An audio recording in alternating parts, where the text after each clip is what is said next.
Sir, if you don't want me, I will keep on walking. But I sure can cook. She showed up at his door with nothing but an old iron skillet and 3 copper pennies in her pocket. Her dead husband's gambling debts had stolen everything. Her home, her dignity, her hope. He was a scarred rancher who hadn't smiled since the fire took his wife. She needed a job. He needed a miracle. What happened next? Nobody in that territory ever saw it coming. This story proves that your darkest chapter can become your greatest beginning if you refuse to quit. This is about a woman who lost everything but never lost herself. It's about second chances that aren't given. They're earned through grit, courage, and refusing to let the world define your worth. Whether you've survived betrayal, heartbreak, or starting over from nothing, Evelyn's journey reminds us. The skillet in your hand matters less than the fire in your heart. If you believe in second chances, hit that like button right now. Drop a comment telling me where you're listening from. Let's see how far Evelyn's story travels today. And if you want more stories about women who refuse to break, subscribe, and turn on that notification bell, you don't want to miss what's coming next. Sir, if you don't want me, I will keep on walking, but I sure can cook. Those words, whispered through tears by a woman holding nothing but an old iron skillet, were about to change Stonefield Ranch forever. Evelyn Hart had lost it all to her dead husband's lies. Now she stood before Lucas Hale, a rancher who needed a cook, offering the only thing she had left. What happened next became the talk of the whole territory. If you believe in second chances, hit that like button and tell me in the comments where you are listening from so we can see how far Evelyn's story of hope travels. The irony was as bitter as dust. 3 months ago, her husband, Thomas Hart, was buried a respectable man. But his respectability was a lie paid for with borrowed money. Soon after the funeral, the banker came calling. His voice was smooth and cold as he explained that Thomas's debts were bigger than everything they owned. The house, her grandmother's dining table, even her wedding dress. It was all seized by strangers with clipboards. Thomas's own sister offered a few pennies in an apology, afraid to be linked to the scandal. Evelyn understood. Debt was a sickness, and nobody wanted to catch it. The only thing she saved was the heavy iron skillet, a family heirloom. With that in hand, she started walking. Moving was better than thinking, and thinking meant breaking down. The road was long and mean. In town after town, doors were shut in her face. People saw a desperate widow and saw only trouble. One sheriff looked at her worn-out dress and told her to keep moving before he made her.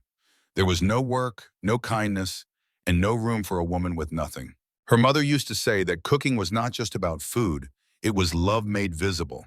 It was how you took care of people when words were not enough. Looking down at that heavy skillet, seasoned by generations of strong women, Evelyn knew it had survived hardships.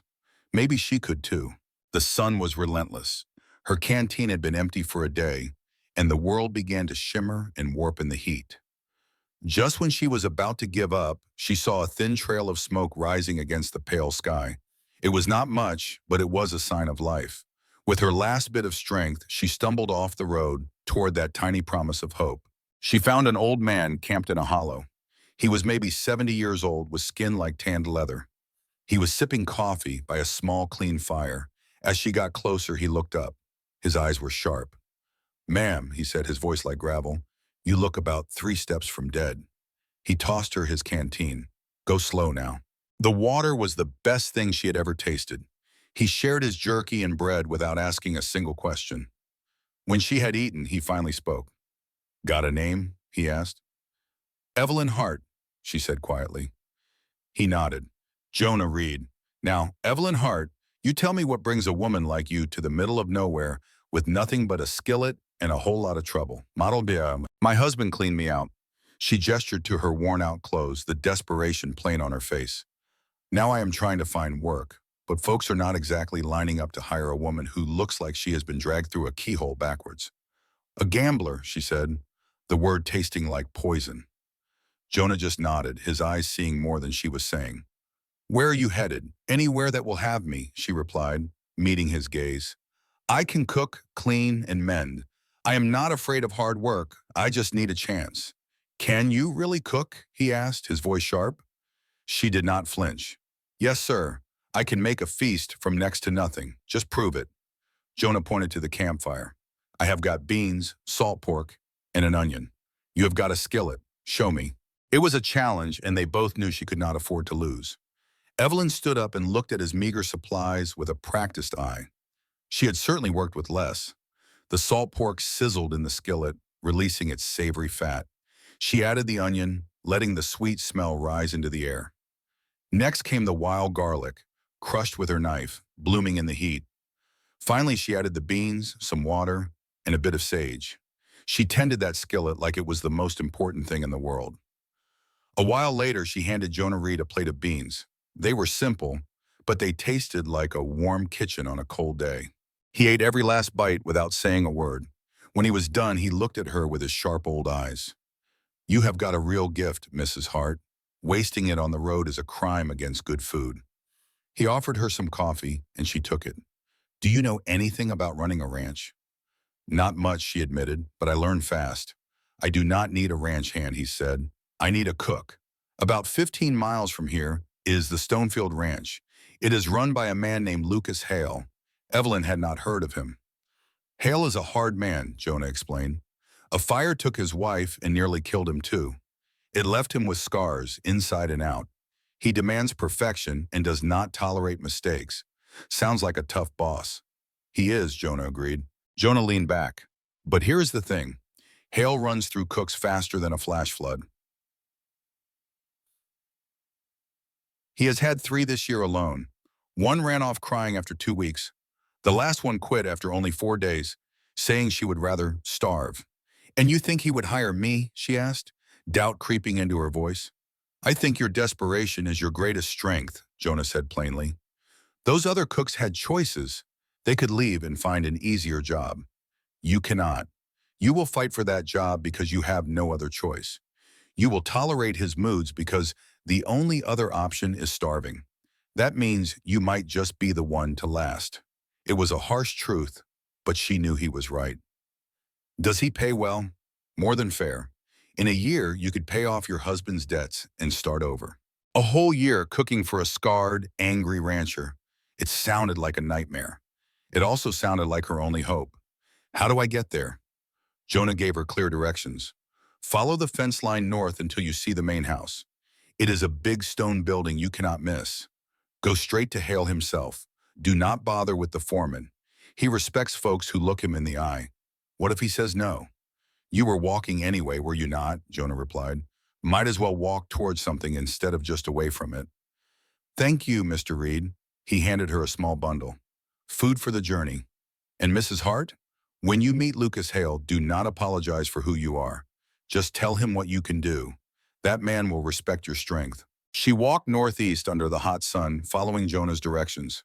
Eventually, a well-kept fence appeared, marking the edge of a great property. A wooden sign read Stonefield Ranch. This was it, the place that could be her salvation or her ruin. She followed the endless fence line until she finally saw the house. It was a fortress of gray stone, 3 stories high, dominating the landscape. Barns and stables surrounded it like a small town. In the distance, countless cattle grazed on the hills. This was not just a ranch, it was a kingdom. And inside that stone house was Lucas Hale, the king who held her future in his hands. Evelyn walked towards the house with her head held high, pretending a confidence she did not feel. The ranch hand stopped to stare at the lone, dusty woman marching up to the boss's house. A young man tried to stop her. Ma'am, can I help you? I am here to see Mr. Hale. She sidestepped him without breaking her stride. The boss does not just see people. He can tell me that himself. Her heart pounded, but she kept her face like stone. Strength wrapped in desperation. That is what Jonah had told her to show. The front door was made of heavy, dark wood. She raised her hand and knocked 3 times, the sound echoing with a boldness that surprised even her.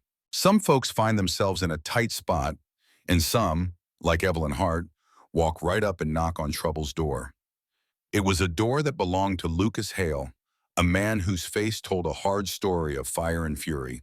When he opened it, he looked like he could wrestle a bear and win. Whatever you are selling, I am not buying, he grumbled, his voice low like rolling thunder. Evelyn stood her ground. I am not selling a thing. I am here for the cook's job. He scoffed. There is no job. She did not blink.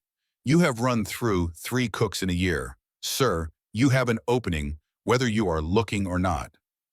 That's the thing about hitting rock bottom. You have got nothing left to be scared of. And Evelyn was about to prove that a little bit of desperation can be the best recipe of all. His stormy eyes sized her up, taken in the worn dress and the old iron skillet strapped to her pack. You are running from something. No, FOMO, she said, her voice steady as a rock. I am running toward a chance. He considered her, the silence stretching out between them on that dusty porch.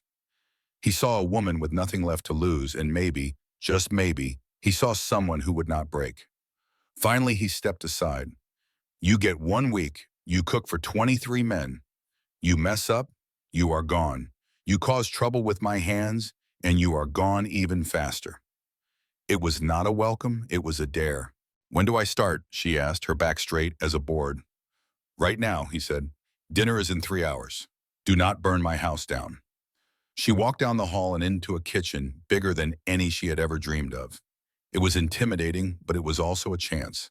So Evelyn set her skillet on the counter, rolled up her sleeves, and got to work.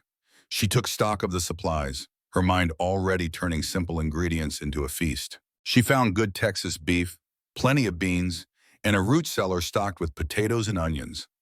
A plan bloomed in her head, a rich, hearty beef stew that would stick to a man's ribs, and biscuits so light they would just about float. 2 hours later, the whole ranch house was filled with the warm smells of baking bread and simmering stew. The ranch hands, drawn by their noses, started appearing in the doorway, their faces a mix of doubt and hungry hope. At exactly 6 o'clock, she served up dinner. The dining hall buzzed with tired men. A young fella, barely 20, took the first bite of stew. His eyes went wide with pure joy. Ma'am, he said, almost in a whisper, this is incredible.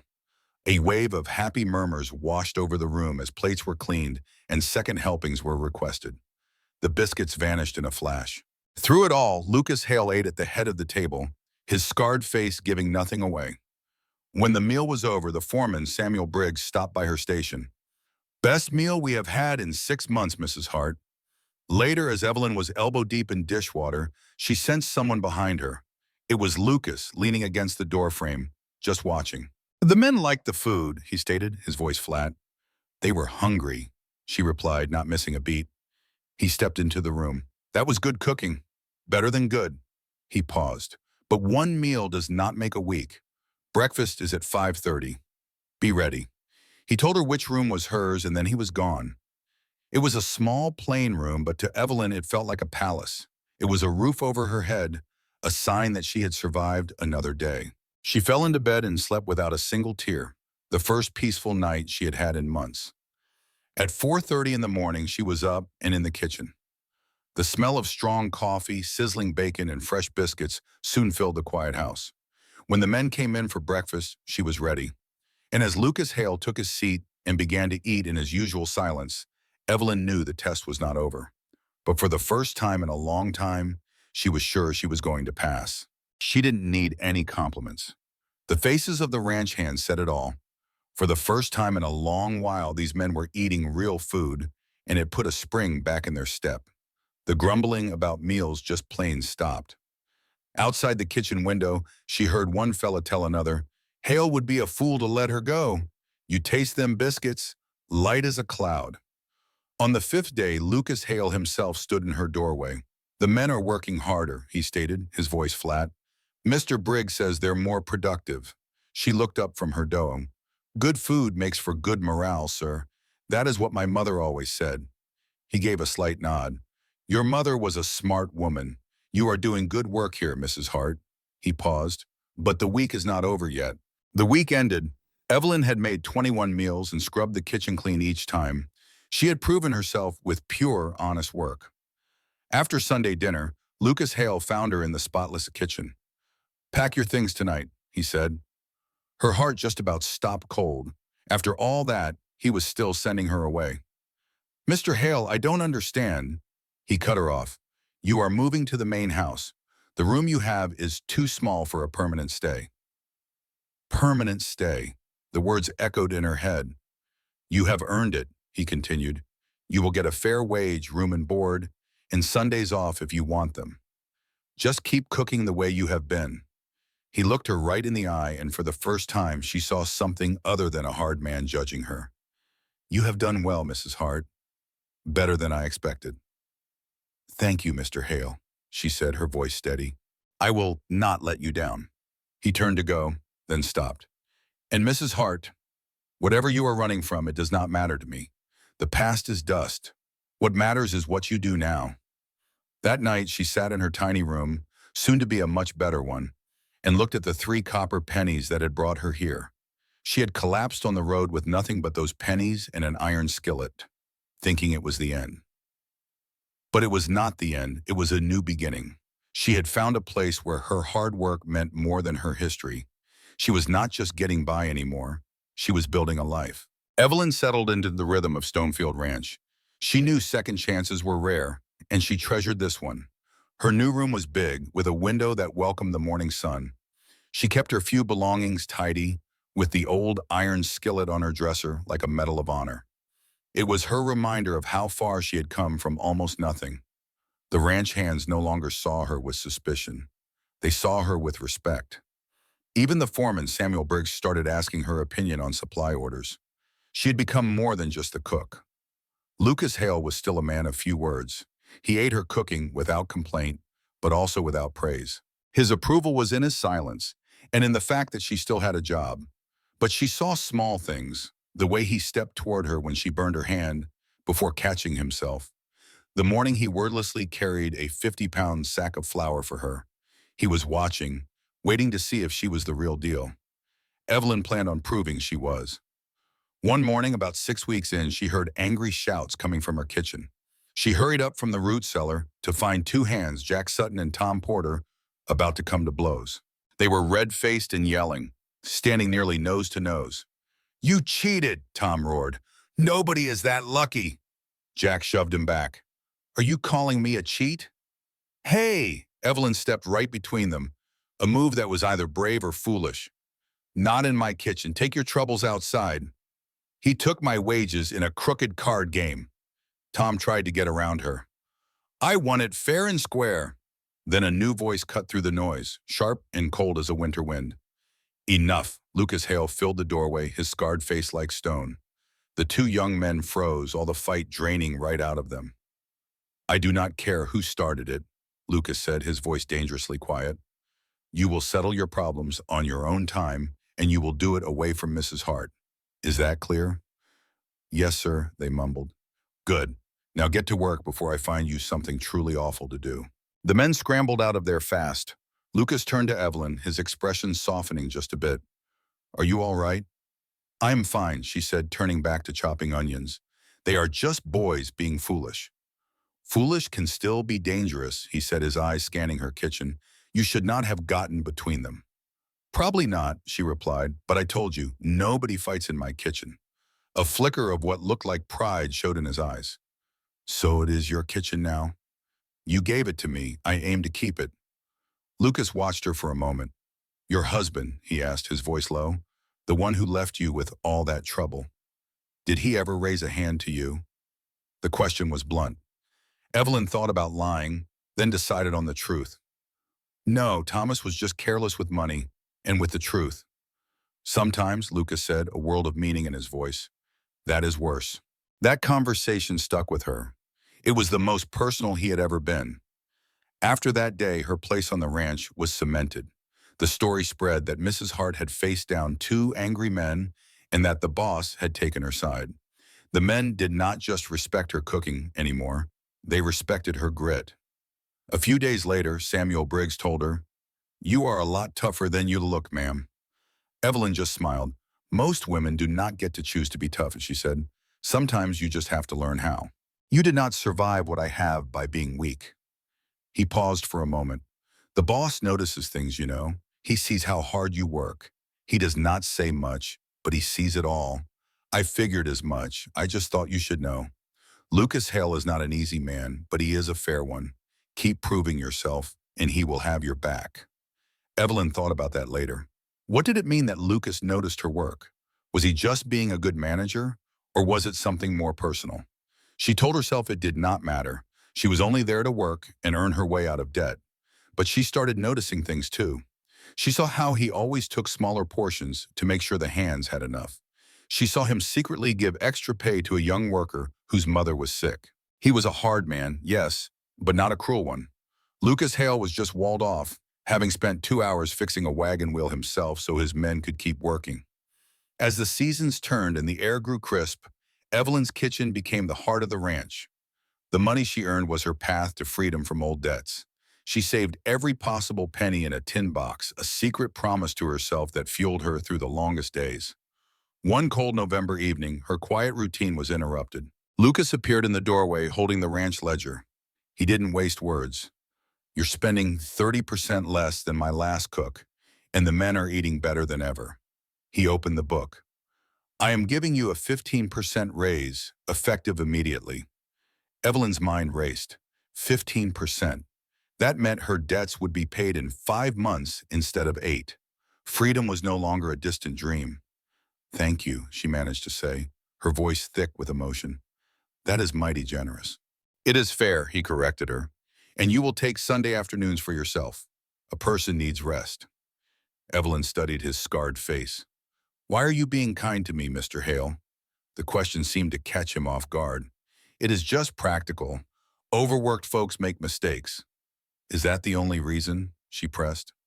After a long silence, and he asked if it was about his wife, his face turned to stone. "That is not a topic for discussion." He paused at the door. "But you did not overstep by much." After that talk, things were different. Lucas started spending time at the small table in her kitchen, working on his papers while she cooked. A comfortable quiet grew between them. One evening, she mentioned a young hand, Tom Porter, seemed unwell. The next day, Lucas sent the doctor to him. The boy had a chest infection. "You pay close attention," Lucas said to her later. "You see things." "So do you," Evelyn replied. "You were already watching him." A genuine smile touched his lips, changing his whole face. "You are learning to read me, Mrs. Hart. You are not as complicated as you let on." "Careful," he warned, the smile fading slightly. "That sounds dangerously close to friendship." "And would that be so terrible?" she asked softly. December brought a heavy snow, turning the ranch into a postcard. A few weeks later, Lucas walked into her warm kitchen with a boy who could not have been more than 12. The child was thin and had old, haunted eyes. "Mrs. Hart, this is Ethan Brooks. He will be working here." Evelyn knelt down, offering a warm smile. "Do you like cookies, Ethan? Because I am making a fresh batch, and the first ones are all for you." Over the boy's head, her eyes met Lucas's, and a silent understanding passed between them. Samuel Briggs, the foreman, later told her the story. The boss found him wandering the North Road. His parents died. Lucas could not leave him to freeze. He explained that Lucas often helped people without making a show of it. "He is hard on everyone, himself most of all, but he takes care of his own." Briggs paused, looking at her directly. "You are his own now, Mrs. Hart, in case you had not figured that out." And in that moment, she knew she had. Young Ethan thrived, becoming a quiet shadow who worked tirelessly. The whole ranch seemed to adopt him. Then, 2 days before Christmas, a fancy carriage arrived. A woman in expensive furs stepped out with an air of ownership. Samuel came to the kitchen, his expression troubled. "A visitor for the boss, a lady named Marjorie Collins." He lowered his voice. She asked if Lucas still had that widow woman cooking for him. She did not sound friendly when she said it. Some folks just seemed to get a kick out of stirring up trouble. That was Marjorie Collins, plain and simple. She walked into my kitchen looking like $1,000,000, but her eyes were cold as a banker's heart. She sized me up and dismissed me in the same breath. "My name is Evelyn Hart, and I came to Stonefield Ranch with nothing but a skillet and a whole lot of debt left by my late husband. I was just trying to build a new life. But women like Marjorie see a threat in any woman who stands on her own 2 feet. This story is about finding strength you never knew you had and love where you least expect it. If you have ever felt like the underdog, then you know you have to stand up and fight for your own happy ending." Marjorie introduced herself, making sure I knew her bank held the loans on Lucas Hale's ranch. She called herself an old family friend, but her words were laced with poison. She brought up my husband's gambling debts and called me a stray that Lucas, the ranch owner, had taken in out of pity. I just kept my head held high. I told her my husband's mistakes were his, not mine. But Marjorie wasn't there to talk sense. She was there to mark her territory. She suggested that a desperate widow getting close to a single man like Lucas didn't look right. That's when I knew what this was all about. She saw me as competition for a man I only saw as my boss. It was almost funny. I told her flat out that I was his cook, nothing more. If she had a problem, she should take it up with Mr. Hale. She just smiled that cold smile of hers, confident she had already won. She announced she was staying for Christmas. An invitation from Lucas himself, she said. Then she swept out of my kitchen, leaving a trail of expensive perfume and cheap intentions. That night, Lucas found me, and he could tell right away something was wrong. I told him what Marjorie had said about how things might look to other people. A muscle in his jaw jumped. It turns out Marjorie had invited herself, using their family's business ties to back him into a corner.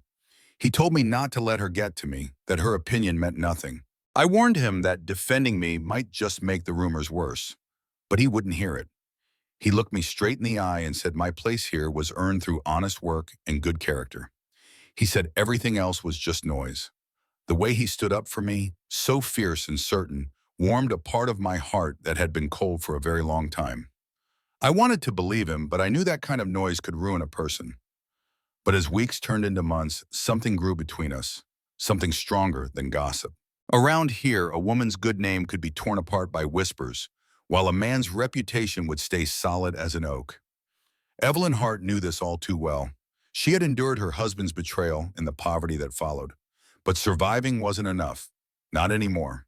It was time to fight back. Christmas morning brought a blanket of fresh snow.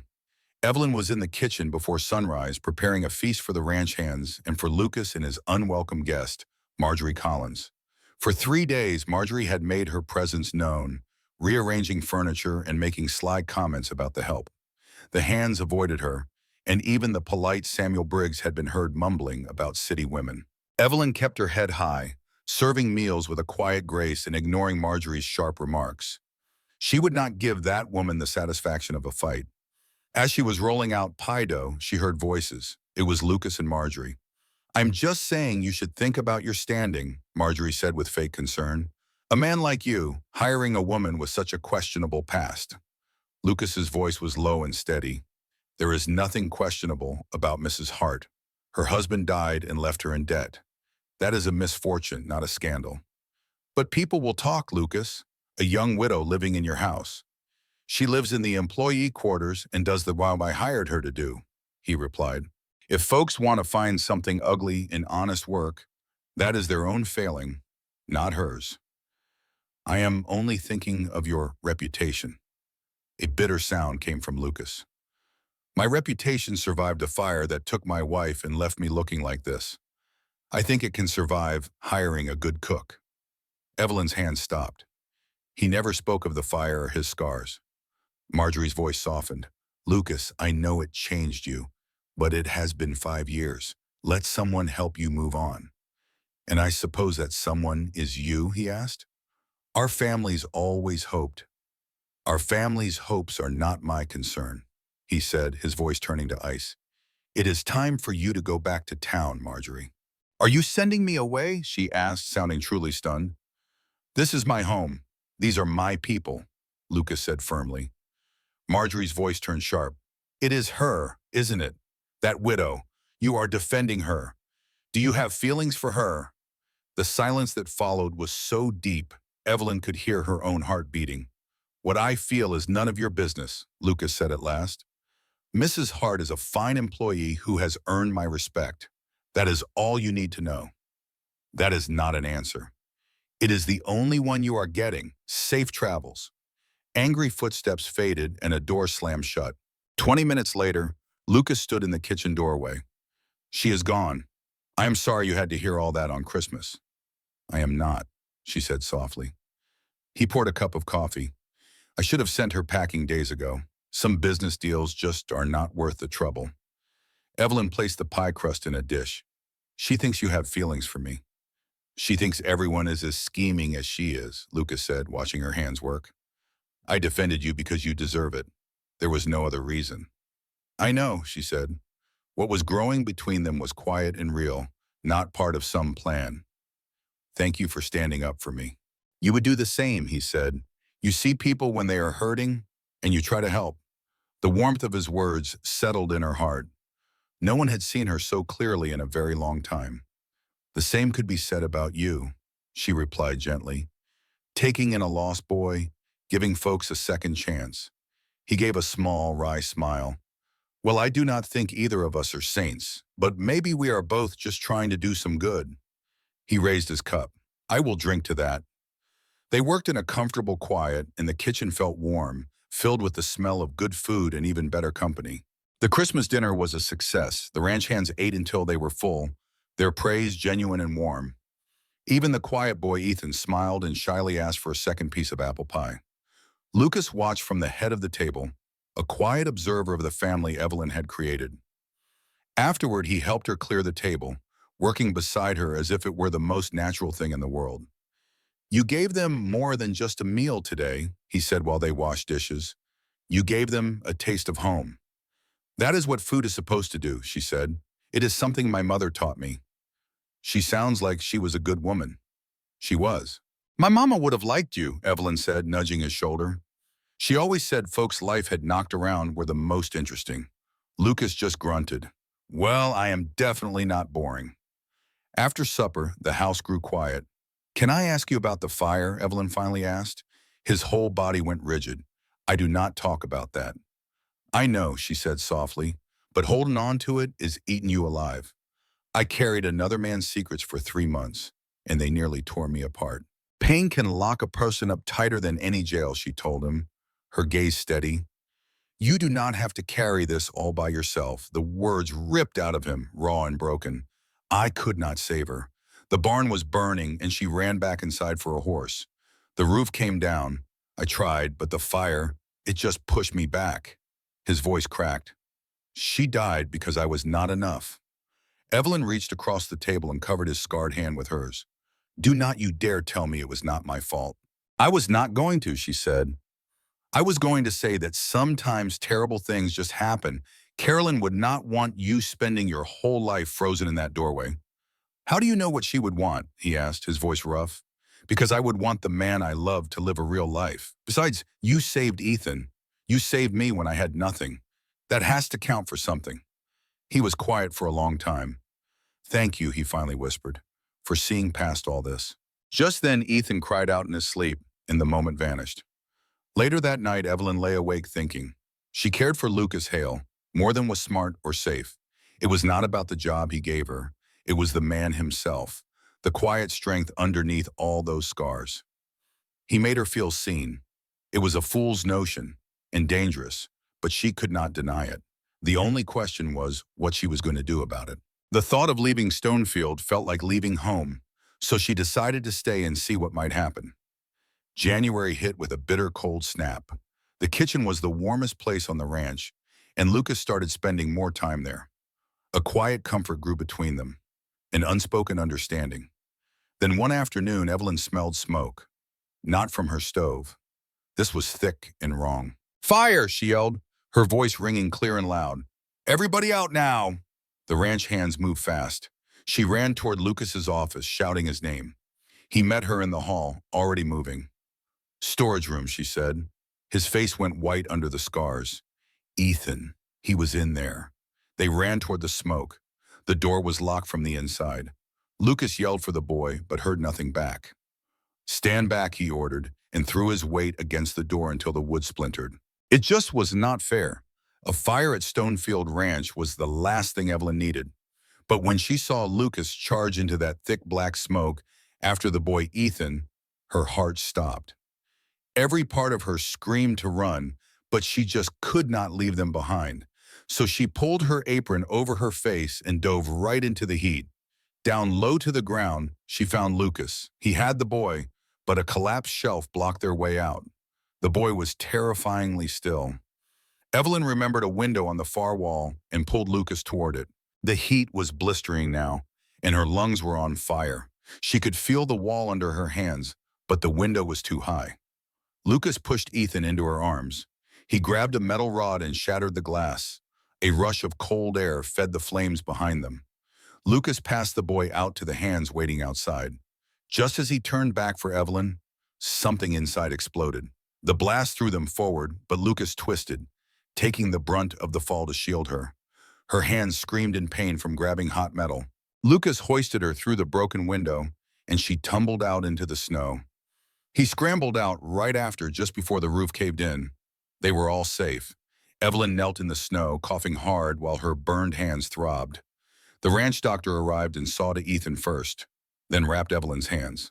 He had to order Lucas to sit still for his own cuts. The doctor gave him a talking to about running into fires. Lucas just said, "Only when people I care about are inside."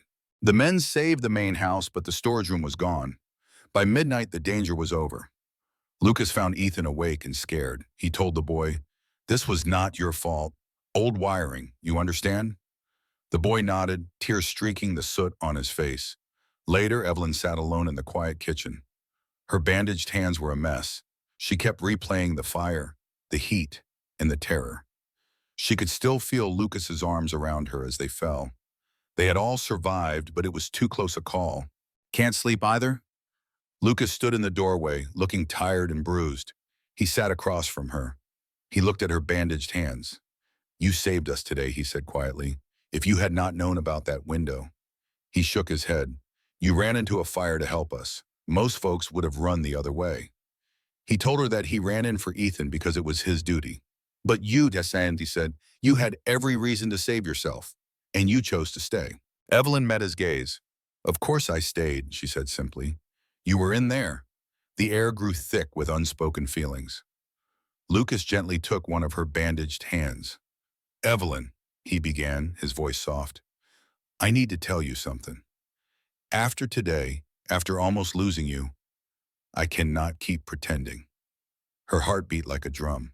"Pretending what?" she asked. "That you are just my cook," he said, "that I have not been falling for you since the day you showed up here." Before he could say more, she kissed him. It was a sudden need to show him everything words could not say. He froze for a second, then kissed her back with a fierce tenderness. When they finally pulled apart, he looked at her with wonder. "So, I take it you feel the same?" he asked, a small smile on his face. She laughed, a shaky sound.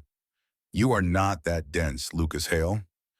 He told her, "Good, because I am fixing to ask you to marry me. Not tonight, but soon.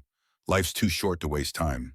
"I want you, Evelyn Hart," he said, his voice full of conviction. "I want to build a life with you." He looked at her, his eyes serious and kind. "So when I ask, and I will ask, what are you going to say?"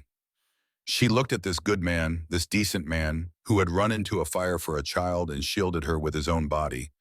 The man who was asking for her heart. "I am going to say yes," she told him. "Whenever you ask, the answer is yes." A true smile spread across his face. In the quiet kitchen, they held hands, ready to build something new from the ashes. Evelyn woke up with her hands so swollen she could not even make a fist. The doctor had said the second day is always the worst. Lucas found her in the kitchen, just staring at the coal stove. His own arm was bandaged, bleeding through. "Samuel is making breakfast," he said flatly. "The men need you to heal more than they need your cooking for one morning. Let somebody help you for once, Evelyn. You need to rest. Let us handle things for a change."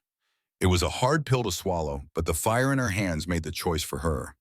She let Lucas guide her to a chair, watching as he poured coffee with his own bandaged hands.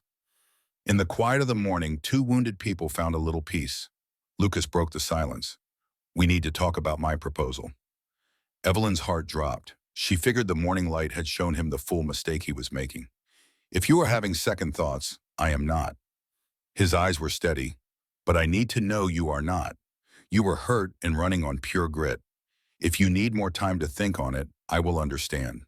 "What would life with you really mean?" she asked, needing the unvarnished truth. "It means talk. Folks will say, you schemed your way into marrying a rich man. Others will call me a fool for marrying the hired cook. Marjorie Collins will likely have a fit and try to ruin us both." His face was grim. "It means being tied to a man who is still grieving, who carries a heavy weight about his first wife. A man with scars you can see and scars you cannot. I am not an easy man. I am being honest. You deserve to know exactly what you are getting into. Evelyn thought on his words. What you are describing sounds mighty hard. She reached her bandaged hands across the table to cover his scarred ones. But it also sounds honest. And I would rather have a hard truth than a pretty lie any day of the week. Even if it costs you, she asked. Anything worth having costs something. I learned that lesson well. Besides, you are not the only one with baggage. I am a widow drowning in debt with a past people love to whisper about. I came to this ranch with nothing but my skills and my word. That is not nothing, he said gently, lifting her hand to kiss her wrapped knuckles. That is everything. You are the strongest woman I have ever known. So we are agreed? We move forward, despite the trouble it might stir up? We move forward. But I would like to wait a bit before we tell everyone. Let your hands heal. Let the dust settle from the fire. Give folks time to get used to the idea. It was a smart plan. It gave them both time to be sure. How long a wait are we talking about? A month? He gave her a small, real smile. I have waited 5 years to feel this way again. I can surely wait another month. That month was a trial for them both. Evelyn's hands healed slow, leaving angry red scars. Simple tasks were now a struggle, a fight against pain and frustration. Lucas was always there, helping without ever making her feel weak. Their bond grew stronger in the quiet evenings they spent sharing stories, the good and the bad. He told her about Caroline, his first wife, remembering the blame, not just the loss. And she told him about Thomas, her late husband, and the shame of finding out their life was built on a mountain of lies. Lucas just listened, his steady presence, a promise that the past did not have to write the future. But the world outside the ranch was not so kind. Word of the fire spread, and ugly rumors trailed right behind it. Some folks said Mrs. Hart started the fire to make herself a hero. Others whispered that she and Lucas had been carrying on for months. Samuel brought the news, his face tight with anger. I am not one to repeat gossip, Mrs. Hart, but you need to know what is being said in town. He told her everything. It is all lies. Anyone with eyes can see you are a good woman and the boss respects you. But town folks prefer a spicy story over the plain truth. Let them talk, she said, though the words stung. The boss says the same. But these rumors, they can cause real trouble. A woman's reputation is a fragile thing. She knew he was right. She had lived through it once before when her first husband's shame became her own. Neighbors who once smiled would cross the street to avoid her. It was a bitter injustice that lies could matter more than a person's character. What do you think we should do? The boss plans to go to town next week to face the talk head on. It might help if you went with him. Let people see you have got nothing to hide.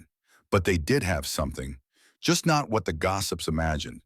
Going to town together would put them right under the magnifying glass. When she mentioned it to Lucas, he shook his head.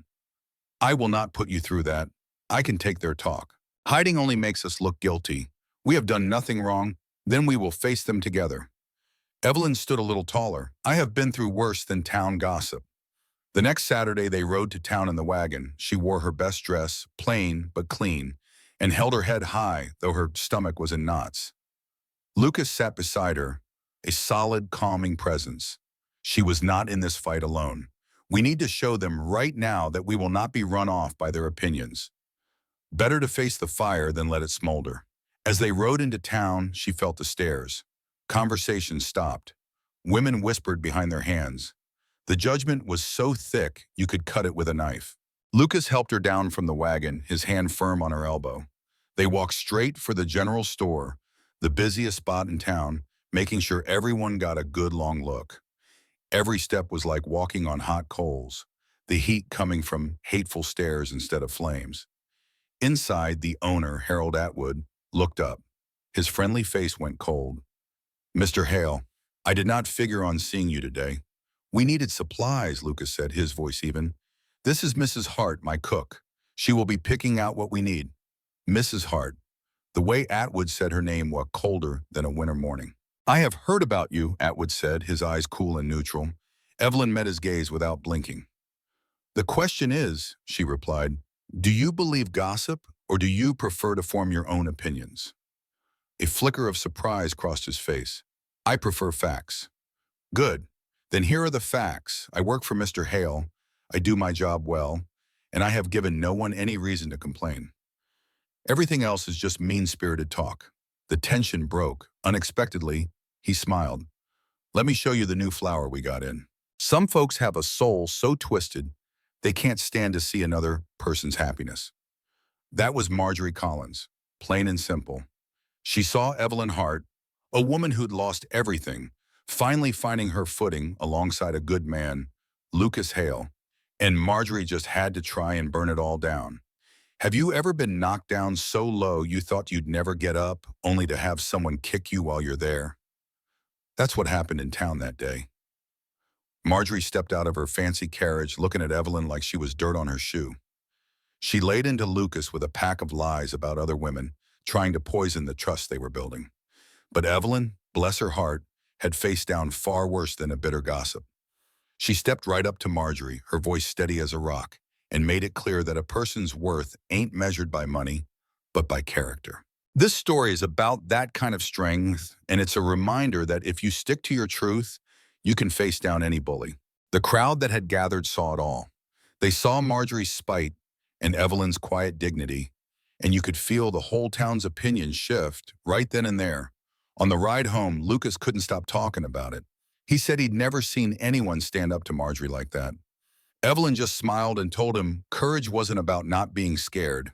It was about doing what's right even when your knees are shaking. She told him he was the one who taught her that. In the days that followed, the town turned on Marjorie. Her nasty rumors fell apart, and people started seeing Evelyn for the strong, hardworking woman she was. The whole mess just brought Evelyn and Lucas closer, proving their bond was strong enough to weather any storm. About 6 weeks later, Lucas found Evelyn in the kitchen after a long day. The whole ranch was quiet, and the setting sun filled the room with a warm glow. He looked at her with so much love in his eyes it nearly took her breath away.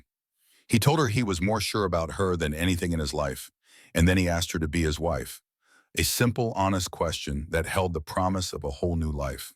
Evelyn said yes without a second's hesitation.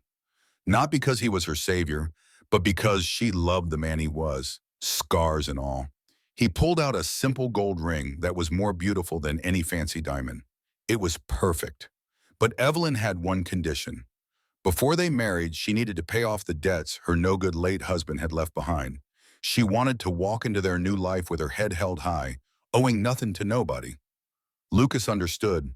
That was the woman he loved, one who faced her past instead of running from it. So they stood there in that quiet kitchen, two survivors who had found a home in each other. They knew the road ahead wouldn't always be easy, but they'd face it together, proving that real strength isn't about never getting broken, but about how you put the pieces back together. In the weeks that followed, the town gossip faded away. The incident had only made her and Lucas stronger. They had defended each other, proving that what they were building was solid enough to withstand any storm. 2 weeks after Christmas, Lucas found her in the kitchen after dinner. The winter sun painted the room in gold. He watched her for a moment before he spoke, his expression making her heart beat a little faster. I told myself I would wait a month, he began, his voice low. I said I would give us both time. But it has been 6 weeks, Evelyn, and I find I am done with waiting. One evening, he came into the kitchen and just laid it all out. He told me he was more certain about me than anything in his life. Then he asked me, straight and true, Evelyn Hart, will you marry me? My throat went tight, but my answer was steady.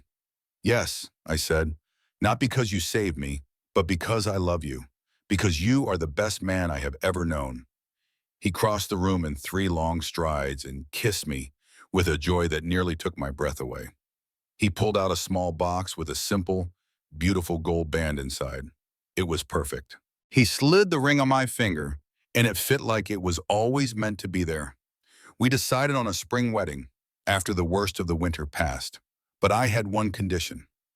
I had to pay off my late husband's debts first. I had been saving every spare penny, and I needed to close that chapter of my life on my own terms, coming to him free and clear. He started to argue, to offer to pay them himself, but I stopped him. I needed to do it for me, he understood. He just held me and told me I was remarkable. We stood there in the quiet kitchen, thinking about the long road that brought me to his door. I had shown up broken, with only my cooking to offer in exchange for a chance to survive. Now I was going to be his wife. I had found more than a mom. I had found a home. I had found a second chance at life, one built on honesty and respect. We knew there would still be gossip, but we would face it together. I whispered a thank you against his chest for seeing me when no one else did. He thanked me for walking up to his door and for choosing him. He laughed, a deep rumble in his chest, when I told him there was never any reason not to choose him. Maybe you're right, he said softly. Maybe I am better than I give myself credit for. I told him he was definitely better, though still a little stubborn. He just smiled and said, "Same could be said about you." And I knew right then we were a perfect match. The ranch hands just grinned like they knew it all along. Samuel slapped Lucas's back, telling him it was about time he and Evelyn stopped dancing around the truth. Even young Ethan, who'd been so lost when he arrived, needed to be sure. He asked Evelyn, his voice barely a whisper, if she was staying for good this time. She knelt down and promised him this was home now, for both of them. That little boy hugged her tight, a silent thank you that spoke volumes. Well, news travels fast in these parts. Some folks in town thought it was a fine romance. Others whispered that Evelyn had played her cards right to land the ranch. The real trouble, though, came in a letter from the bank. It was from Marjorie Collins, acting all official. She was using her position as a loan officer to stir up a hornet's nest. The letter was cold and legal, but its meaning was sharp as a cactus needle. It was personal revenge, plain and simple. Marjorie was calling in their biggest loans, demanding full payment in just 90 days. Lucas read it, his face like stone, the muscle in his jaw the only sign of his fury. He told Evelyn that legally Marjorie had them pinned. To raise that kind of cash, he would have to sell off big chunks of the ranch he had spent 15 years building. It would cripple them, and Marjorie knew it. Have you ever felt the world closing in, with a clock ticking down on everything you love? That's right where Lucas and Evelyn found themselves. His ex, a woman named Marjorie, had called in all his loans out of pure spite, giving him just 90 days to pay up or lose the ranch. Cattle prices were low, and time was short. Evelyn, seeing the worry on his face, offered up her own savings. Lucas flat out refused. That was her money, her fresh start. But Evelyn put her hand on his and said, "This ranch is your whole life. It's our future. What happens to everyone if we lose it? We're partners, and partners carry the weight together." This story is about choosing to fight for what's yours, even when the odds are stacked against you. So stick around to see if love and grit are enough to win the day. Lucas finally turned to her, his eyes looking like a troubled sky. He knew she was right. If they lost, they'd just have to start over. But this time, they'd do it side by side. He pulled her close and whispered, "I don't deserve you." She just smiled and told him, "Yes, you do. You just need to believe it." With that, they made a pact. They had 90 days to save their home, and they wouldn't waste a single minute feeling sorry for themselves. They were in this fight together. The next few weeks were a whirlwind. Lucas laid the whole ugly truth out for his most trusted ranch hands, and to his and Evelyn's complete surprise, every last man offered to work for less pay, or no pay at all, until things were right. One old-timer said, "Boss, you gave me a job when no one else would. This ain't just a ranch, it's a family." That loyalty lit a fire in Evelyn. These good people were worth fighting for. While Lucas managed the ranch, Evelyn got to work on the books, squeezing every last penny out of their budget. Then she put on her Sunday best and drove into town to face the woman causing all this trouble. She walked right into that fancy bank and asked to see Marjorie Collins. Marjorie made her wait for nearly an hour. A little power game, but Evelyn stood her ground. When she was finally led into the big office, Evelyn didn't wait for an invitation. She sat down and said, "I'm here to make you an offer." Marjorie looked surprised. "I assume you are here to beg," she said with a cold smile. Evelyn looked her dead in the eye. "No, we both know this isn't about business. This is about you being sore that Lucas chose me. Reckon his life won't change that. It'll just make you look petty." Marjorie stiffened, but Evelyn pressed on. "You can be the smart banker who found a good solution, or you can be the bitter ex who acted out of spite. Which reputation do you want?" Evelyn slid an envelope across the huge desk. "Here is our proposal. We will pay back 40% of the loans right now. You restructure the rest over 3 years." It was everything they had. It was Evelyn's savings, money from selling cattle, and the wages the men had deferred. It was a painful, risky plan, but it was honest. Marjorie read it over, her face impossible to read. "This is a big risk," she said. Evelyn replied, "That's our risk to take." For a long moment, there was only silence. Then a small, real smile touched Marjorie's lips. "I can see why he chose you," she admitted. "You have got a strong backbone." She tapped the papers. "I will agree to this, but I am changing it to 4 years instead of 3. It will give you a better chance to succeed." Evelyn was stunned. The new terms were better for them. Marjorie explained, "You were right. Good business is better than revenge. You proved you are a worthy partner for him." She stuck out her hand. "Do we have a deal?" Evelyn shook it, feeling the weight of the world lift off her shoulders. "We have a deal," she said. Marjorie even offered something that sounded like an apology, admitting jealousy had made her act ugly. Evelyn left that bank with the signed agreement, their future held tight in her hand. She had walked in ready for a war and walked out with peace. She found Lucas in the barn, and the moment he saw her face, he knew. Marjorie agreed, she said, a huge smile breaking across her face. "She gave us even better terms." The ranch was safe. It was finally over. The ranch was safe. Lucas felt his legs give out from under him, and he sank onto a hay bale, burying his face in his scarred hands. When he looked up, the relief on his face said it all. Evelyn sat beside him, explaining how she had convinced Marjorie to work with them.